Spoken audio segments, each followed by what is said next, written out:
I'm Steve Brown, and this is 5 Minutes into the Future.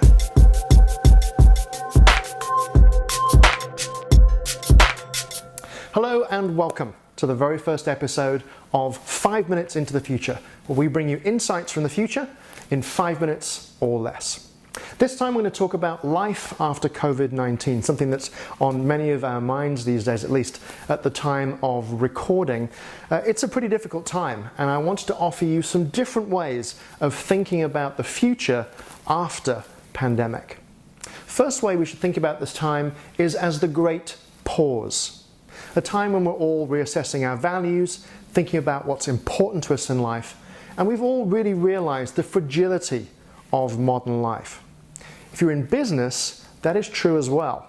And you're really starting to think about how to build resilience into your business going forward, to manage risks in different ways, to build resilience into your business processes, to assure continuity through different difficult times.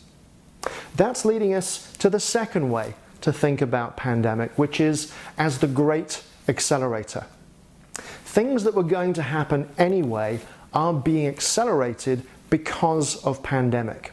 Automation efforts, digitization efforts. Think about the online schooling, telehealth, online deliveries of groceries to the home. Things that were going to happen anyway, but have now happened much more quickly because of pandemic. You're going to see these types of accelerations happen across the board. Automation efforts, digitization efforts, as businesses scramble to ensure that their customer journeys are digital from end to end. So from finding a customer for the first time, through bringing them on board, selling them products, fulfilling those products, delivering customer service, building out loyalty programs, the whole shebang now has to be digital end to end for every industry, no ifs, ands or buts, no excuses. So you can see a lot of these efforts accelerate. And that leads us to the third way of thinking about pandemic, which is as a pressure cooker for innovation. When you constrain, you put extreme circumstances onto a system, that's when innovation tends to come out. Think about World War II.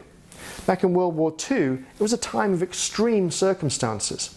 And from that came incredible innovations like modern air travel, pressurized cabins, radar systems.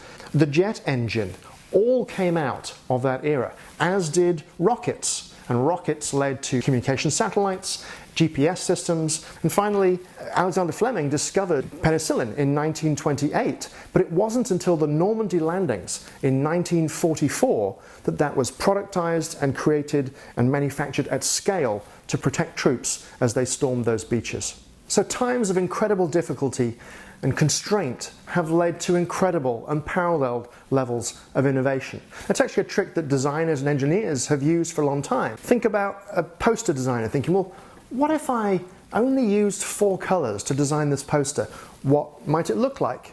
Or what if we had this phone and instead of it having 10 or 12 buttons on it, what if it only had 1 button or no buttons?